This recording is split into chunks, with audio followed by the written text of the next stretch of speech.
Maraming salamat kay Pangulong Bongbong Marcos sa pagtatalaga dito po kay Ombudsman Boyeng Remulla nitong nakaraang taon sapagkat hindi po talaga siya nagkamali mga tol. Alam niyo kung iba siguro ang naupong ombudsman, baka ito pong mga big fish na ito, baka hindi po napansin at higit sa lahat nakulong. Pinakahuli po ngayon sa balita na ating pag-uusapan ay si Loren Legarda, ang senadora, pati po yung kanyang anak na kongresista na si Leandro Lebiste. Iniimbestigahan na po sila ng Office of the Ombudsman mga tol. Ito po yung balita ngayong araw po na ito. Ayon po sa press conference ni Ombudsman Boyeng Remulla nakakatapos pa lamang, reklamong plunder at graft laban kina Senator Loren Legarda at anak na si Batangas 1st District Representative Leandro Lebiste nakasampa na sa preliminary investigations ng Office of the Ombudsman. Kaugnay ito ng umano'y maanumalyang solar projects. Nagkakahalaga ito mga tol ng 10 bilyong piso na solar project. At dahil po sa sinasabing conflict of interest, salamat po talaga kay Pangulong Bongbong Marcos. Pero bago natin puntahan pa yung detalye niyan, kaugnay ng naging press conference ni Ombudsman Boyeng Remulla, balikan muna natin yung isa pang issue dito kay Lebiste. No? Si Ramon Tulfo, kahapon may mga post tungkol po kay Lebiste at sa isang dating kongresista. No? Ito po, sabi ni Ramon Tulfo kahapon,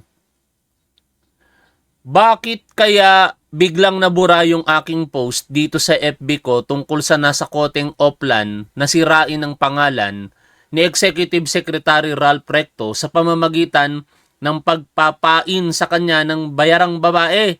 Kaya pala ang dami ko nakikitang memes mga tol na kung tanim ebidensya daw, itong iba, tanim babae daw itong si Lebiste.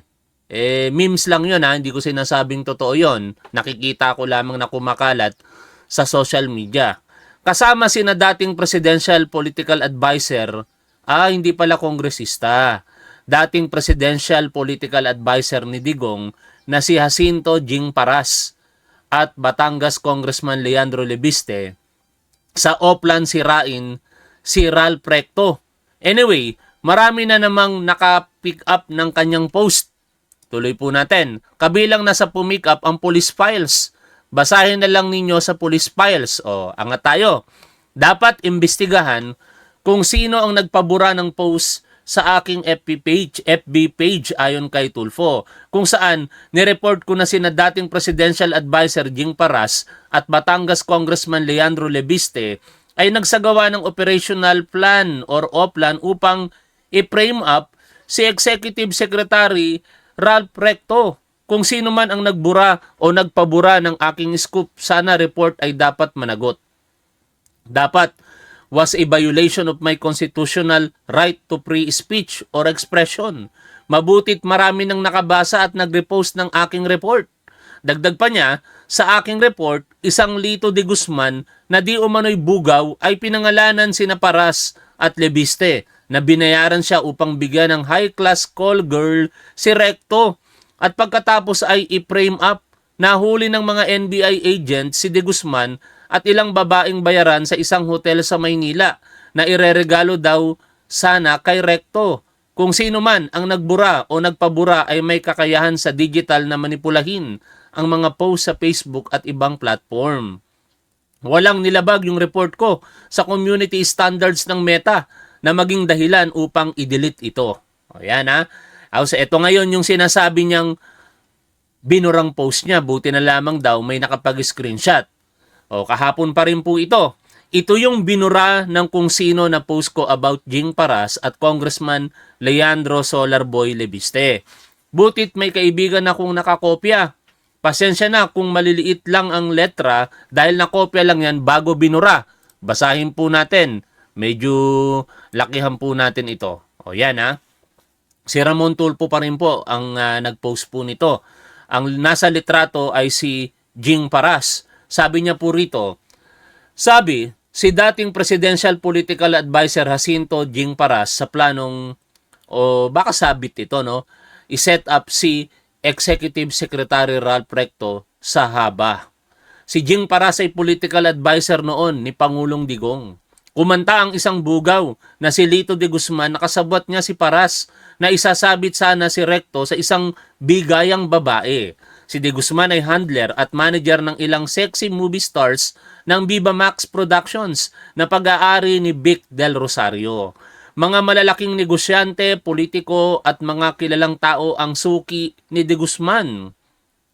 Kamakalawa ng gabi ay naaresto ng NBI si de Guzman dahil sa pambubugaw ng ilang first class na babaeng bayaran sa isang hotel sa Maynila. Aba, human trafficking po ito Pero sa pagkakaaresto sa kanya ay kinanta niya ang planong iset up si Secretary Ralph Recto na may kasama na isang bayarang babae. Gagawin sana nilang issue na sex scandal laban kay Recto. Sa investigasyon ng NBI ay kinanta ni de Guzman na kasama sa plano si Paras at ang pagbabayad o magbabayad sa babae ay si Batangas 1st District Representative Leandro Lebiste. Binabasa ko lamang po ang post ni Ramon Tulfo, mga tol Sa pagpapatuloy pa niya, sinabi ng aking Tweety Bird na sabit sa 5 million pesos ang pondo o sabot sa 5 million pesos ang pondo sa plano dahil gagamit sila ng ilang mga first class call girls sa pag-set up kay Recto. Grabe ito mga tol, totoo kaya ito? Ngayon, eto pa. Follow-up post niya kanina na. Malaking kasiraan pala sana kay Executive Secretary Ralph Recto kung naisagawa yung oplan laban sa kanya. Palalabasin pala na kumuha si Recto ng mga babaeng bayaran at pilit na bibigyan ng droga bago siya makipagtalik sa kanila. Ang nasa ibaba ay kumpisal ng bugaw na si Lito de Guzman sa NBI habang siya ay inimbestigahan. Nakakuha ang kanyang Tweety Bird ng bahagi ng kopya ng salaysay ni de Guzman sa NBI. Sa kanyang palagay, maaaring pinagplanuhan din nila ang ibang miyembro ng gabinete ni Pangulong BBM at mga politikong malapit sa administrasyon. Kasama ito sa destabilization plot laban kay BBM. Napakadumi ng ating politika, sabi ni Ramon Tulfo. Tapos, ito ngayon mga tol, yung salaysay nitong nahuling si de Guzman, no? Sabi po dito sa paragraph 8, maaari mo bang sabihin kung paano nagsimula ang inyong usapan ni Congressman Jing Paras? Sagot, opo. Bandang May 2026, tumawag sa akin si Congressman Jing Paras at nagsabi na mayroon siyang gustong ipagawa sa aking kapalit ng malaking pera.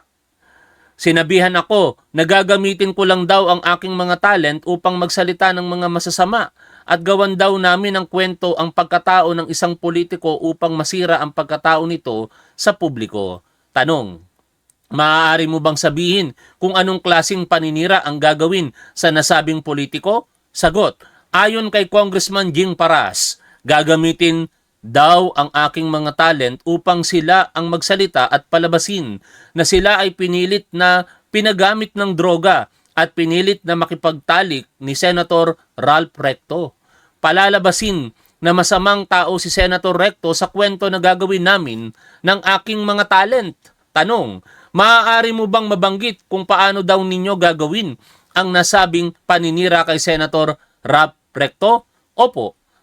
Ayon kay Congressman Jing Paras, gagawa daw ng complaint affidavit ang aking mga talent at ito ay aming isumite o i-file sa Fiscal's Office at pagkatapos ay kami daw ay magpa-presscon upang isapubliko ang nasabing pagsampa ng kaso kay Senator Recto. Tanong, maaari bang malaman kung ano ang magiging kapalit ng ipinapagawa ni Congressman Jing Paras sa inyong ito? Sagot, opo. Ayon kay Congressman Jing Paras, babayaran daw kami ng tag 1 milyong piso o kabuuang 5 million pesos para sa akin at sa 4 kong talent kapag ito ay aming naisakatuparan. Dagdag pa niya, 30% ng nasabing halaga ay agad naming matatanggap.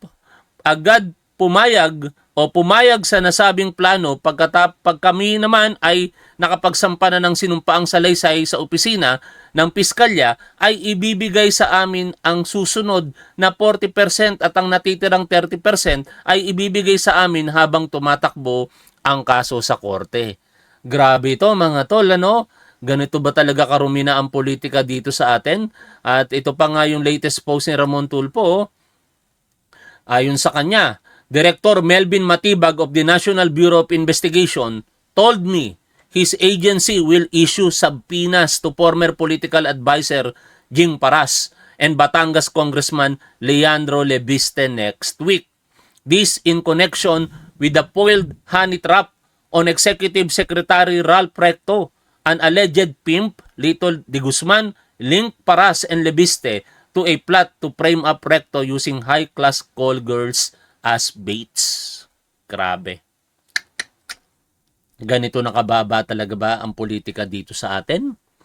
Alam niyo mga tol, kung ito'y totoo, napakatindi po nito kasi yan po ay malamang sa malamang magpopol sa trafficking in person, no? Puntahan po natin yung post ni Attorney Wilfredo Garrido. Kaugnay po niyan mga tol. Ito, sabi niya dito, what possible penalty? Ano ang maaaring maging kaparusahan ng mga suspect sa tinawag na honey trap operation laban kay Ralph Recto? Ang sabi, mula 30 days hanggang life in prison. No? Basahin ko na lang in English. Nahirapan akong mabilis ang itagalog eh. Pero mas maigi siguro kung ipatagalog natin kay ChatGPT para mas nauunawaan nating lahat eh, no mga tol? O, patagalog natin kay ChatGPT. Translate in Tagalog. Yan. O, ito ngayon yung maaaring kaharapin nitong dalawa na to kung sakasakali. Sa unang tingin, lumilitaw na isa itong krimen na naagapan bago pa man ito aktwal na tangkain o maisakatuparan.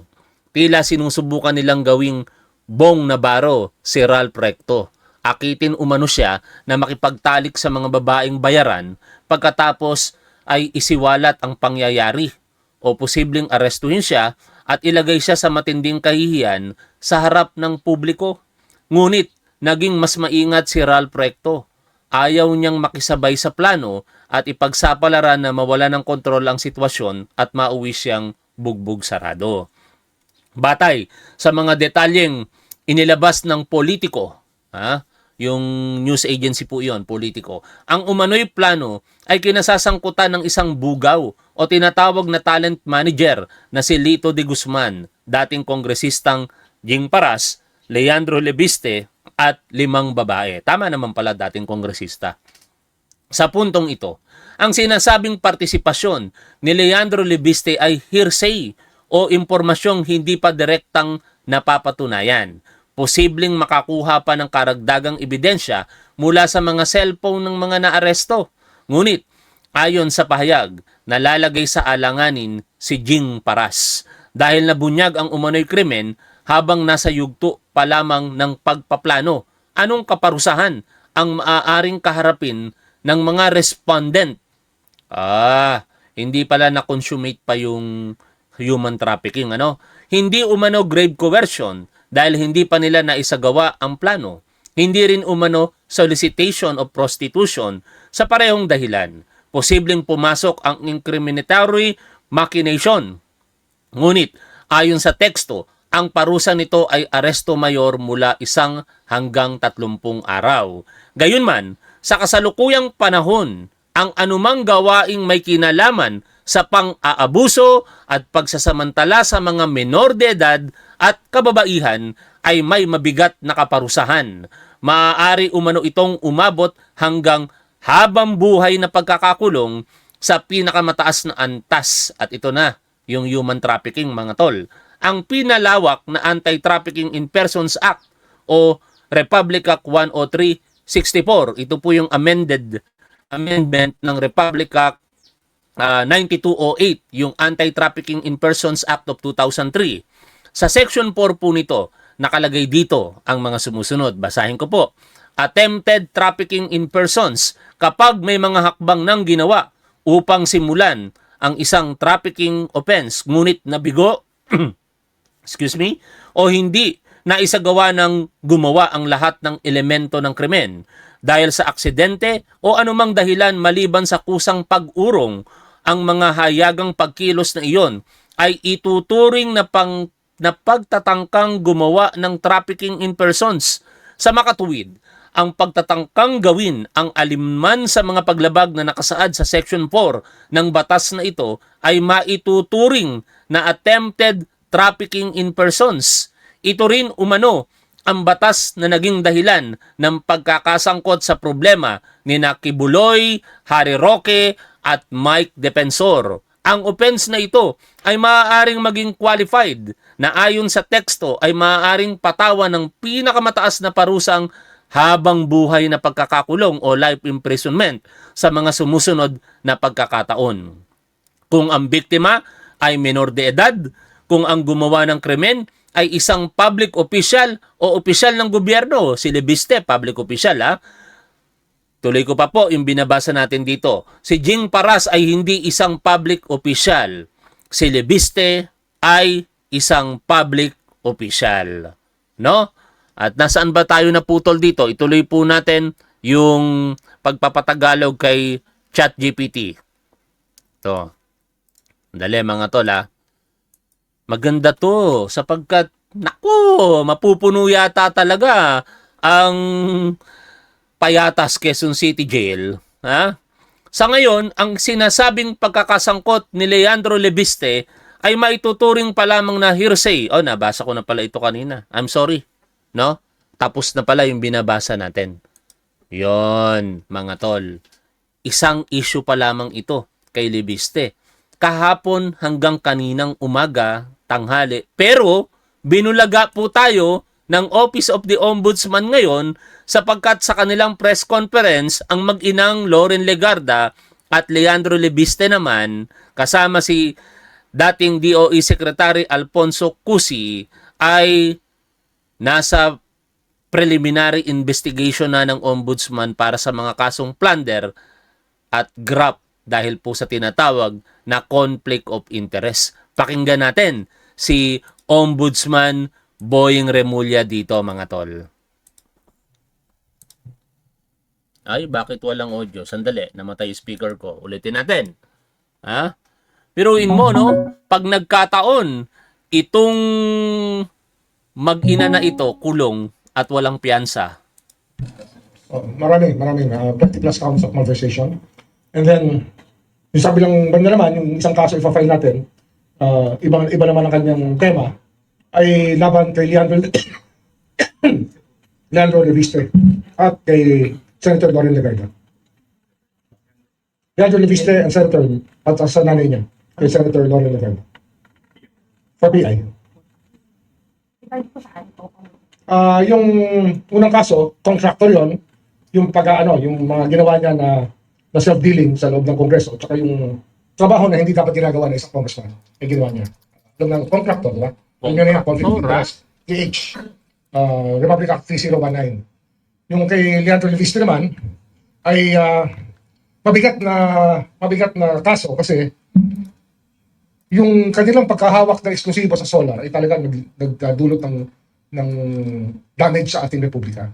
Sapagkat hindi naman sila tumupat sa kanilang dapat tuparin at hindi nila ginawa yung dapat nilang gawin at para bang basta malinaw na malinaw yung kaso na ang Ito nga gamitin natin, mas buo ito mga tol eh. Yung live ni Joseph Morong kanina. Dito natin pakinggan. Sana maayos yung audio. Ayan. Ito. Hanapin natin yung simula. Dali ah.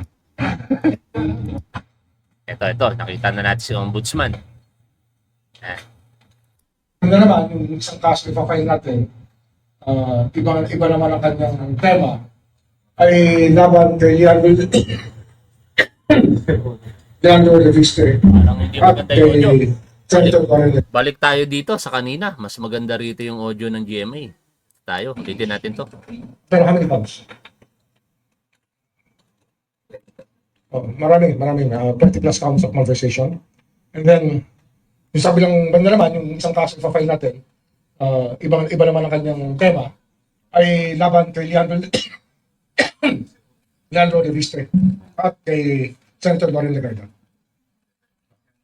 Leandro Leviste and Senator, at sa nanay niya, kay Senator Loren Legarda. For PI. Grabe, no? Yung unang kaso, contractor yon, yung yung mga ginawa niya na self-dealing sa loob ng Kongreso, tsaka yung trabaho na hindi dapat ginagawa ng isang congressman, yung ginawa niya. Alam na, contractor na, alam niya na yan, conflict of interest, DH, Republic Act 3019. Yung kay Leandro Leviste naman, ay mabigat na Balik ako dun sa sinasabi ko kanina, mga tol, ano? Kaya nagpapasalamat ako. Ang dami nagdududa kay Ombudsman Boying Remulla dati, pero ako talaga di nagduda. No, naniniwala kasi ako dito kay Ombudsman Boying noong pa man, no? Lalong-lalo na nung naging Secretary of Justice ito, kahit nga nung inisyuhan ito kaugnay ng kanyang emancipated na anak, 39 years old na yata yung anak niya, tapos ini-issue pa sa kanya dahil nasangkot sa illegal na droga. Ipinagtanggol natin ito, ipinagtanggol ko dito sa ating programa si Ombudsman Boying Remulla na noon ay secretary pa lamang. Kasi naniniwala ko na hindi niya pakikialaman yung kaso ng kanyang anak. Pero syempre, may mga resources ang pamilya Remulla, mayayaman ng mga yan. Kaya eventually, dahil magagaling ang mga abogado, na technical yung kinakaharap na kaso ng anak at na-dismiss. And fast forward, nag-apply sa ombudsman, ang daming mga nagbalak na pigilan siya, ang daming nagtangkang pigilan siya na maging ombudsman, even sa ilan mga manonood po natin dito, parang wala silang tiwala kay Ombudsman Boying Remulla. Ganun pa man, hindi nangyari na siya'y mabigo dahil pinili siya ni Pangulong Bongbong Marcos. At dahil sa pagpili na yan, tingnan nyo naman ngayon ang mga epekto. Ang dami ng napagkukulong. Kahit kakampi ng administrasyon, kaibigan niya nga ang pamilya Revilla. Di ba? Hindi nila sinasanto basta lumabag ka sa batas. Pag lumabag ka sa batas, may kalalagyan ka talaga. mabigat na kaso kasi yung kanilang pagkahawak na eksklusibo sa solar ay talaga nagdulot ng damage sa ating republika. Sapagkat hindi naman sila tumupad sa kanilang dapat tuparin at hindi nila ginawa yung dapat nilang gawin. At para bang basta malinaw na malinaw yung kaso na ang kanilang ginawa ay labag sa batas. At ang laki nang nawala sa ating mga Pilipino sa pagkakasalansan ng solar empire ni Leviste na ang nangyari naman ay binenta lang. Hindi naman talaga tumupad sa papakuryente ng ating republika. Kasi kumuha sila ng exclusive exclusive service contracts na sa buong Pilipinas na sila lang ang maaaring mag-produce at gumamit at magbenta ng solar energy. Na talagang taliwas naman sa batas ng Diyos. Kasi ang araw ay para sa lahat ng tao. Sila ngayon parang sila ang naging nagmamayari ng araw, ng power ng araw para to the detriment of to the exclusion of other Filipinos and other investors. Kay Loren na involvement fund. Kay Loren, kasama siya, kasi hindi naman makukuha ng 21-year-old, 21 lang si Leandro nun eh. Yung prangkisa na exclusive, kung hindi tinulungan ng nanay niya, Tama. na chairman ng Finance Committee Tama. ng Senado. Parang Biruin mo, 21 years old lang. Kaya pala napakabilis ng pagyaman ni Leandro Leviste, no? Kaya halos sambahin nila ang mga Duterte kasi panahon ni Duterte yan eh. Ang tanong, syempre kung nakinabang si Leviste, imposibleng wala ding pakinabang ang mga Duterte ng mga panahon ngayon. Sana malaman yan ng ombudsman kung sino-sino pa yung mga kasabwat dyan. operations niya ng House, Finance Committee ng Senado. At ginamit niya yung kanyang posisyon para makakuha ng prangkisa ng anak niya. This po, yung kay gas microphone. Evan Alvarez po, UNDP. Ano yung charges yung PPI po kay Senator Loren and Representative Leandro? Plunder. Tapos sa 3019, 3HTI, 3E. Conflict of interest is one of them. Ombudsman, good afternoon po. Isa Umali from DCWB. What if sabihin po ni Congressman Leviste na pinopolitika siya, kaya ngayon po ay siya isa sa ilalim. Masusin namin pinag-aralan to kasi this is a very novel case. Hindi ito basta-bastang maiisip na dapat gawin. Pero pag pinag-aralan mo yung nangyari sa ating energy sector sa Pilipinas, talaga nagsuffer tayo sa ginawa nila. Grabe. Kasi nga, nung buong mundo ay nasa solar na, Ang China at ang lahat ng buong mundo ay nagsosolar na. Dito, kinuha nila yung exclusivity na solar. At saka may mga project talagang hindi matuloy-tuloy at hindi ma-on stream, hindi magamit dahil pinipigilan sila ng Department of Energy dahil merong exclusive contract. Nangyari yan sa lalawigan ng Cavite. Nagkaroon kami ng isang 80-hectare solar field. 40 ba? 40 to 80 hectares sa loob ng EPSA na hindi nabigay ng feed-in tariff na fit dahil may exclusive na ang itong exclusive franchise na dapat dumaan ka sa kanila para makagamit ka ng solar. Sipin nyo yun, para makagamit ka ng araw, magpapaalam ka sa kanila. Ombudsman, meron po tayong timeline for the filing of cases po. Thank Hindi, you. ito na. Napirmahan ko na yung information. Ay, yung for PI, nandito yung information, sorry. Napirmahan ko na yung charge sheet para maano sa PI. At, di ba meron tayong mga ghost projects na titira. Dito, ghost electricity. Pangako nila magpaproduce sila ng kuryente.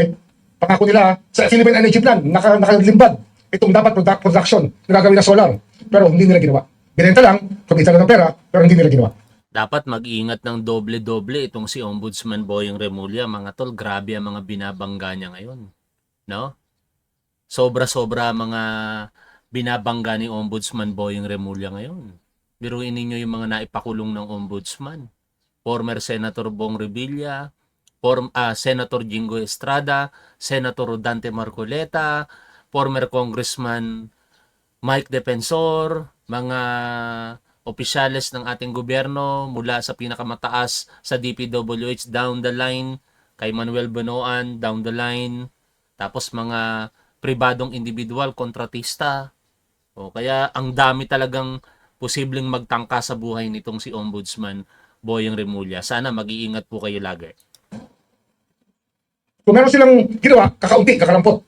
Hindi kagaya na pinangako nila, nagagawin nila.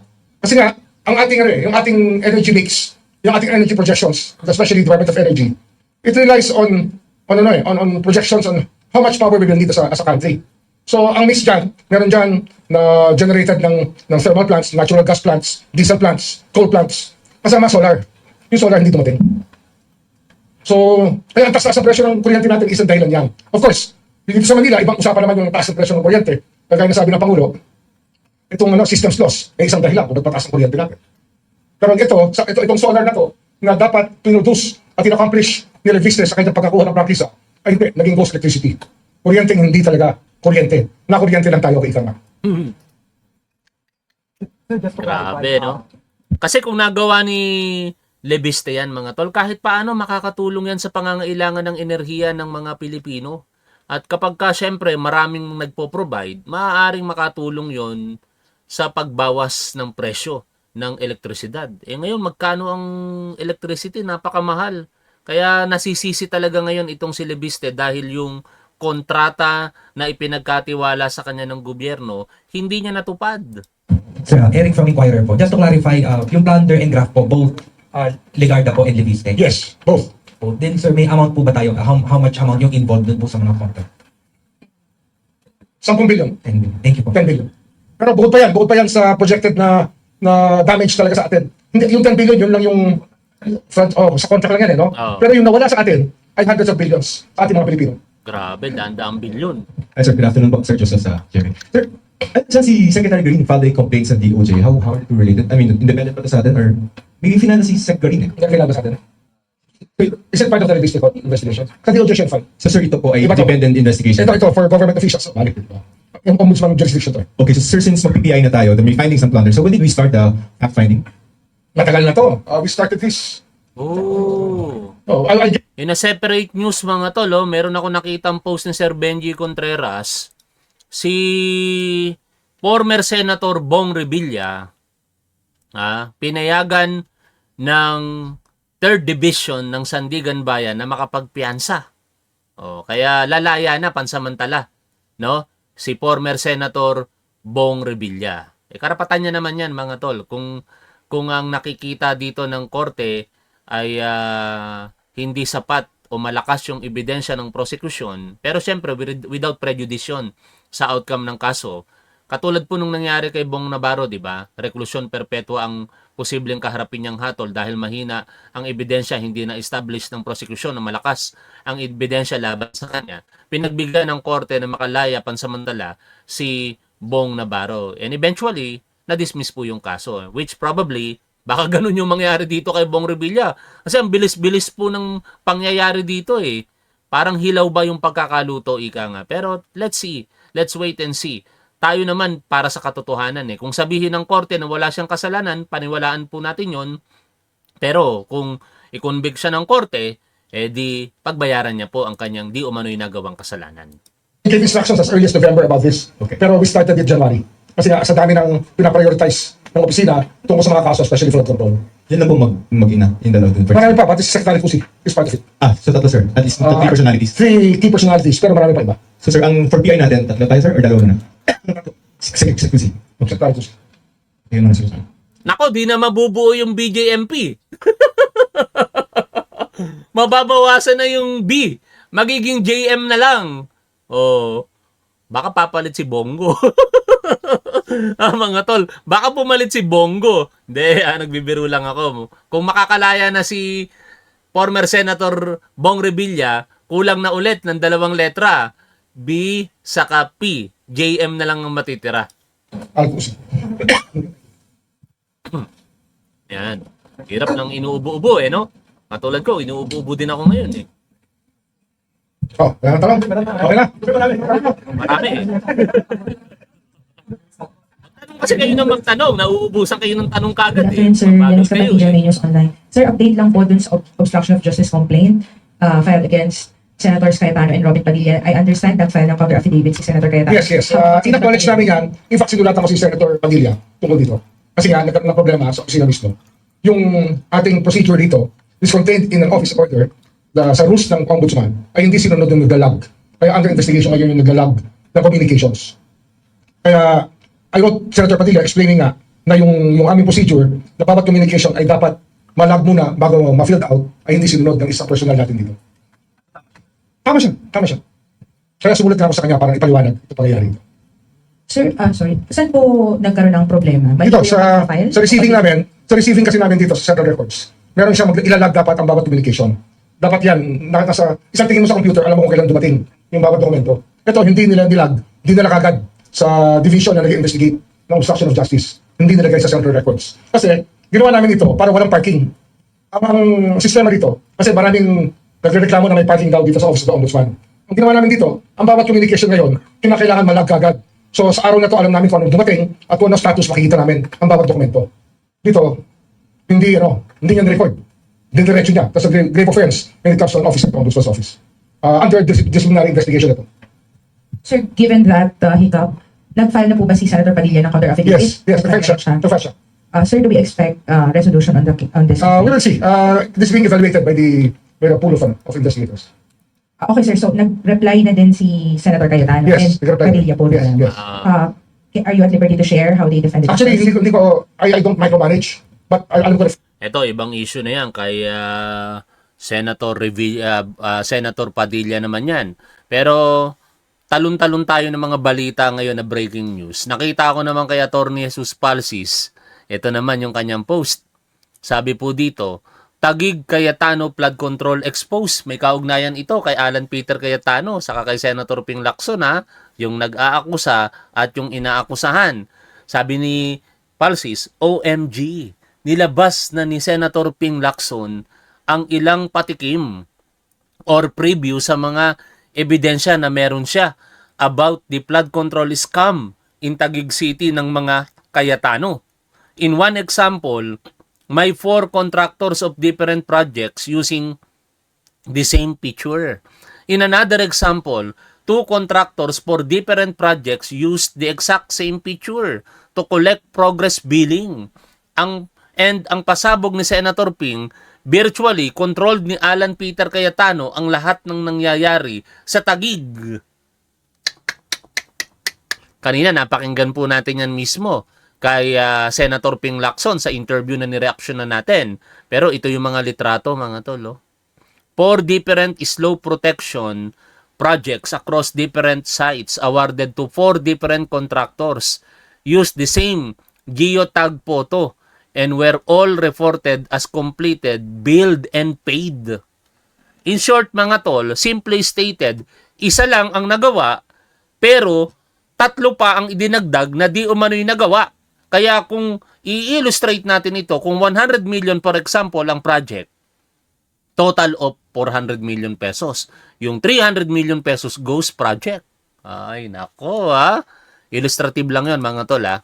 Ayan o, contractor A, contractor B, pare-parehas o, no?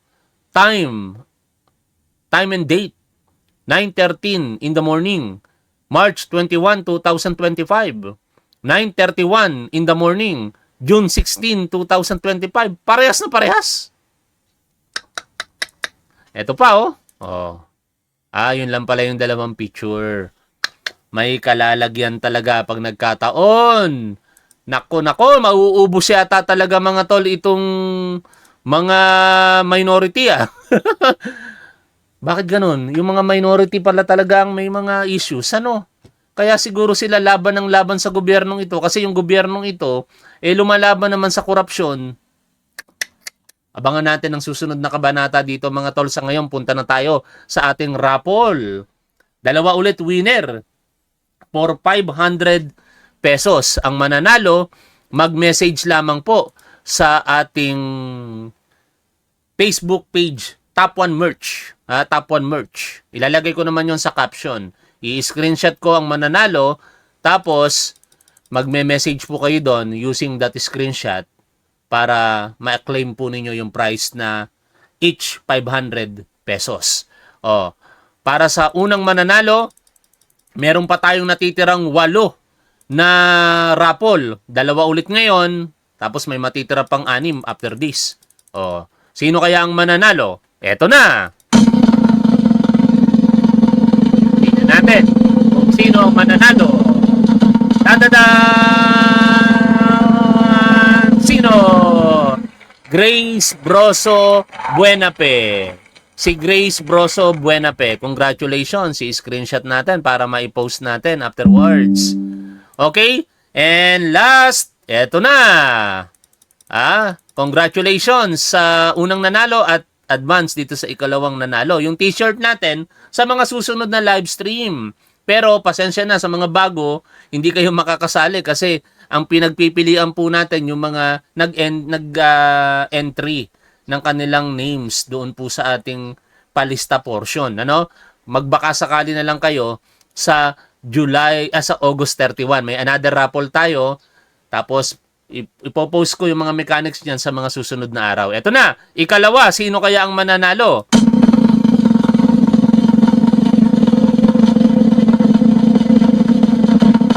Yan, tadadan! Sophia Obrar Arisgado Ilaw. Congratulations. Sophia Obrar Arisgado Ilaw. Maraming salamat sa inyong lahat mga tol. Yan lang muna ang update natin sa oras na ito. Lagi po nating tandaan kung ano ang tama at dapat doon tayo. Keep safe. See you always. Bye for now mga tol.